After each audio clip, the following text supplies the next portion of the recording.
What's going on, guys? Today I'm here to talk about Kanye West. He has been in the news again, if you haven't seen, for sort of this apology tour that he's on. I don't know if he's actually taking his meds again. It appears to be so. He seems to be trying to make very sincere attempts at making reparations for the things he has said. There was a video of him meeting with a Jewish rabbi a little while back that came out. And then most recently, he took out like a full ad in, I believe, the Wall Street Journal, some sort of big publication like that. And he even also delayed his album, the Bully album, that has been, kind of in the works for a little while now. And I just find it to be interesting, just kind of, how are things going to end up turning out? Like, how does the general public, move on at this point? Will people kind of give him the benefit of the doubt that his mental health problems are, were at play, and that he truly didn't mean it, and this apology, ends up mending those bridges?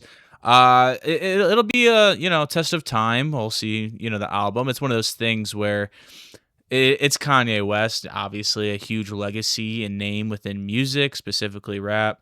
And I feel like if the music is good enough, people will accept it. And if it's not, then people are just going to kind of keep, viewing him the way they have been, as someone who was just saying crazy things for the sake of saying them, clearly.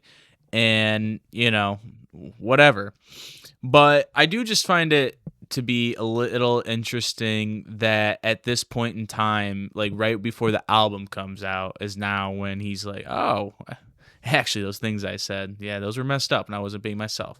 I mean, I know he obviously has, very much a documented history and past with bipolar disorder, and this isn't the first time that we've seen these ups and downs, these peaks and valleys in his mental health state.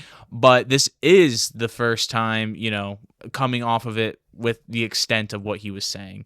Obviously, he kind of turned it up to another level, to a point where, like I said, I don't think anyone even really believed he meant what he said. He was just trying to say whatever it was that he knew would get the most attention, the most clicks. And honestly, I also think he got to a point where it was so clear my God, it was so clear that's what was happening, that people kind of stopped even being interested in those articles and those headlines after a little while. So it's like, did he actually have like a realization of what he was doing, or did he kind of just realize that he had dug himself in more of a hole than he probably wanted to? And, now it's time to apologize, get everyone back on his side, and hopefully the support for the music will follow with it. Because, I do think he was having legitimate mental health problems with those specifically, just because of, I was going to say the state in which he was releasing some music, specifically Vultures 2, and just everything that kind of ended up happening with that. Because Vultures 1, although he was doing some crazy stuff, there was support for Vultures 1. The Carnival, that was a big song, huge song at the time. I feel like it kind of died down quite a bit, maybe because of the stuff he was saying, probably because of the stuff he was saying, and, just like the general willingness to push his records. And then not even a year later, Vultures 2 came out, and I can't name one song that people like kind of universally agreed was, a hit or anything. I'm not even sure if it ended up charting or not. I don't believe it did. But maybe a couple, managed to break through a little bit.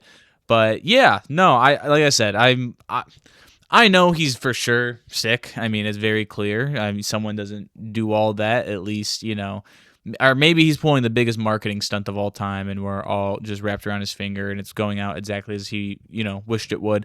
But I do think this is just him. Like, it's a mix of both. It happens to be convenient, the timing, but I do think he probably does have legitimate regrets for the relationships he sabotaged. But At the same time, it's going to be up to those individuals on whether or not they want to accept him back into their life in whatever way. Like I know with Cuddy, he I think is officially done with him. Cuddy's one of the ones where I could see him just, yeah, you're good, man, just because of how history, or historied, as if that's even a word, their relationship was. And not to mention that's some of the highlights musically, I would say, for his career, at least from the general public and not just his like kind of hardcore fan base. Obviously, you got like the Kids See Ghost, and obviously those other whatever other tracks they had together. I do know, like after I believe it was after he said some stuff about Virgil Abloh, that was when Cuddy was like, "Yeah, no, I'm like officially done," because obviously they were tight when Virgil was alive, and I'm sure it hurt him quite a bit to see Kanye saying those things about a dead man who wasn't there to defend himself and was also like a very good friend of Kanye's. I don't think he would have appreciated any of the statements he said. I can't even remember exactly what he said about Virgil. It was definitely just some disrespectful stuff, though. That's for sure. But let me know what you guys think. Do you think this is gonna be an actual turning point in his career, where people like come back, accept him? Like I said, my thoughts, if the music's good enough, I think people will be like, well, he apologized, so we're cool. And if the music's not good enough, the apology will kind of come and went, and he could easily flip again and be like, actually, I rescind that apology. But let me know what you guys think is going on. Are you excited for Bully? Is anyone even excited for Bully? I feel like I haven't heard too much about it, but yeah, let me know what your thoughts are below. Thank you for watching, listening. Please like, comment, subscribe, all the good stuff. I'll see you later.